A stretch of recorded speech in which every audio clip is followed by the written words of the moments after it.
Demi, you're known for your beauty. You're known for winning these pageants. When you think about beauty, I see a culture in which it sends messages to women of all ages that you're not enough. And I'd love for you just to talk to us for a few minutes about what true beauty is and how you see that. When I was set to go and compete at Miss Universe, being the reigning Miss South Africa, it's a whole build-up, right? At the time, there was 95 countries competing, and that year, and probably in the history of Miss Universe, I was one of the shortest girls to go and compete for this title. And now if you think of models and beauty queens, they're usually tall, and people started placing me in this box saying, oh, she won't win because she's too short, started defining me in certain ways. And it's hard for that not to get to you, right? In the same way that I know so many young girls watch Instagram or watch social media and puts themselves in boxes, that is the way social media defines us to look or act like. Do you know what?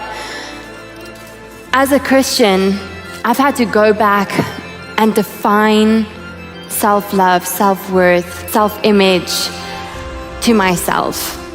And the definition that I got to was, as a Christian, I need to have confidence in who God says I am.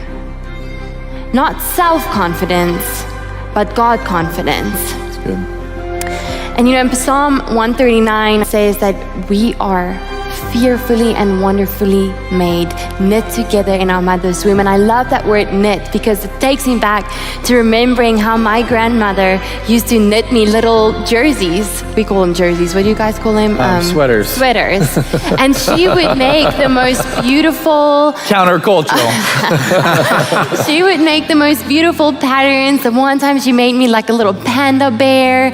And we were on holiday together, and she spent days just sitting there knitting that jersey, pulling it out, redoing it, wanting to make sure that it's perfect, that that pattern she's creating on that sweater is perfect.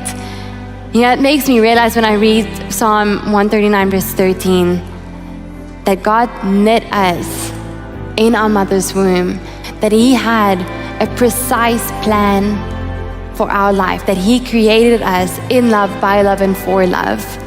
And if that does not make you feel worthy, I don't think any amount of makeup, any amount of clothes, any amount of shoes, any amount of bags will ever make you feel worthy. And I think that's so important that we go back to really defining what self-confidence looks like.